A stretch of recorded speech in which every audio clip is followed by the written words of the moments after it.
Bonjour à tous et à toutes, c'est ThePlayer35. Aujourd'hui les amis, on se retrouve pour une nouvelle vidéo spéciale dans laquelle je vais vous parler de ce que je pense des nouvelles d'Indochine qui nous ont dévoilées le 26 mai 2020.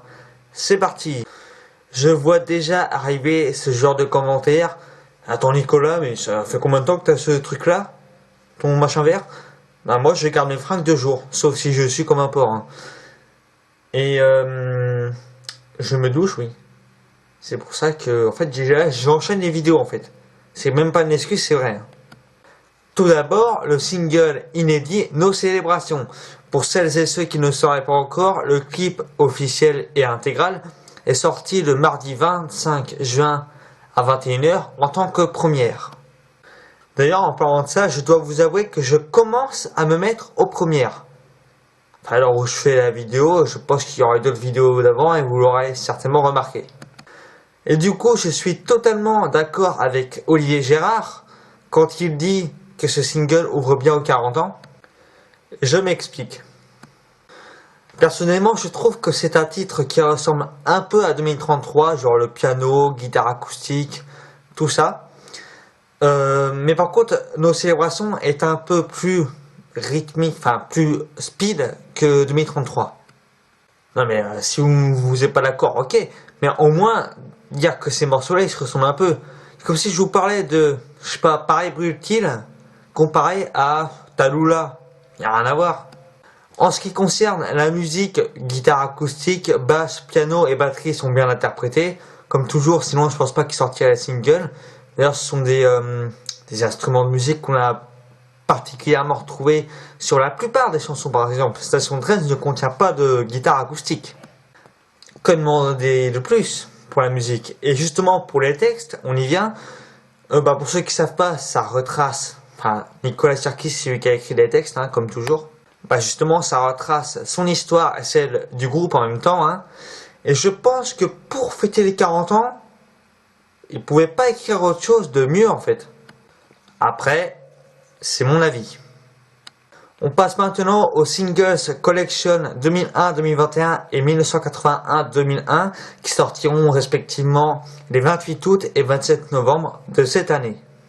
Même si, en vue de ce que je viens de dire, vous auriez compris qu'ils ne sont pas encore sortis, mais je pense que ces deux compilations, même si le groupe dit que ce sont vraiment des Singles Collection, attention, hein, non mais ces deux best-of, désolé mais il faut bien inverser, enfin pas toujours mettre les mêmes mots, et qui sont très importants tout simplement. Le dernier il date du 29 juin 2004, c'était le Birthday Album 81-96, et encore là c'était vraiment un best-of dans le sens les meilleurs morceaux. Les deux prochains trucs qui vont sortir, ce sera dans le sens, attention préparez-vous, que les singles. Après j'ai pu, en allant voir sur leur site officiel, où il y a tous les CD, tous les singles, toutes les vidéographies, donc DVD et VHS, hein, et cassettes, que c'est possible que certains singles ont été oubliés et d'autres se sont ajoutés.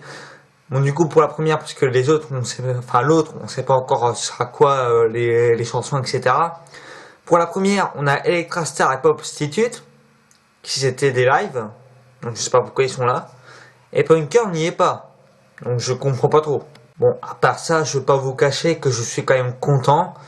Et c'est vrai que quand ils disent que c'était pour apporter quelque chose, de un peu donner d'espoir aux gens, c'est vrai que c'était quand même le bon moment, j'ai envie de vous dire. Vous comprenez pourquoi maintenant? Enfin, j'ai envie de vous dire, j'espère. Ça c'est fait. Je suis pas mort, hein, la preuve.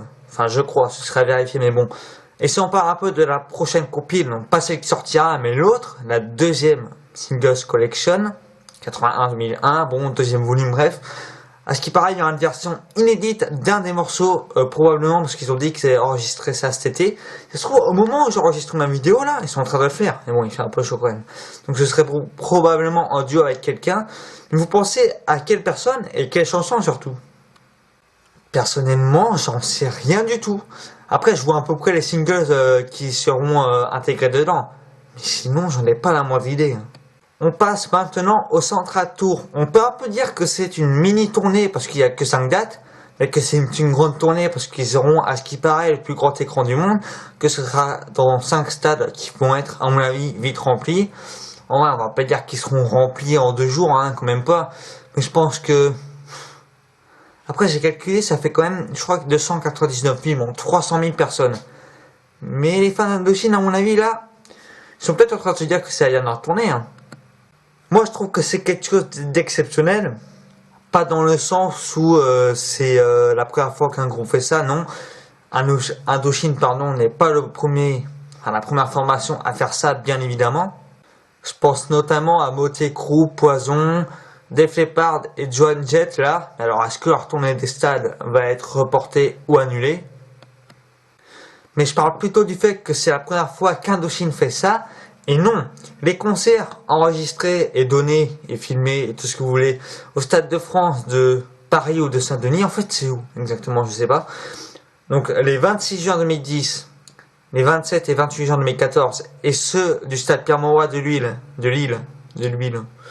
les 22 et 23 juin 2019, ça ne compte pas. Même s'il y a 5 stades en tout, mais bon. Et en plus de ça, 3 ou 4 choses. Le fait est qu'ils aient le plus grand écran du monde, qu'on verra peut-être Dominique Nicolas et Dimitri Bodianski, et éventuellement Lou et Théa Serkis, ça c'est pas vraiment sûr, hein,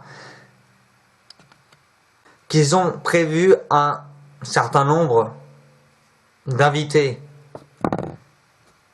Et donc ces 3 choses-là, du coup pas 4, je pense que ça m'étonnerait que ces tournées-là, elles ne reçoivent pas de prix comme ont pu l'avoir 13 Tours et Black City Tour.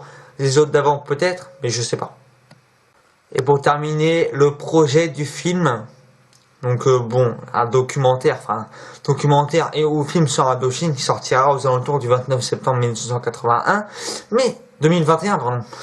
Mais justement, c'est quoi cette date? Et ben, à ce moment-là, donc le 29 septembre 2021, remontez 40 ans en arrière et vous comprendrez pourquoi.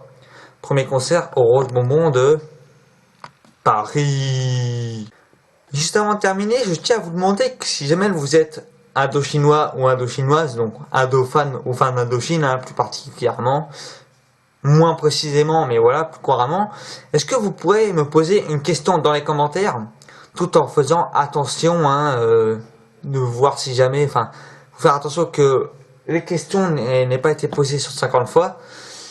Et donc peut-être que je ferai un TP35 répond à vos questions #3 mais spécial Indochine.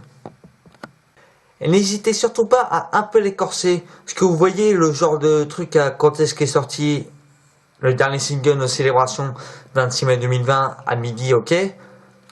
Non, 13h. Pardon, 13h. Enfin voilà, un peu plus corsé, pas des trucs comme ça. S'il vous plaît. En tout cas les amis, c'était tout pour cette vidéo spéciale, j'espère qu'elle vous aura plu. Si c'est le cas, n'oubliez pas de lâcher des pouces bleus, de commenter évidemment, de poser vos questions en commentaire, et de vous abonner. Salut!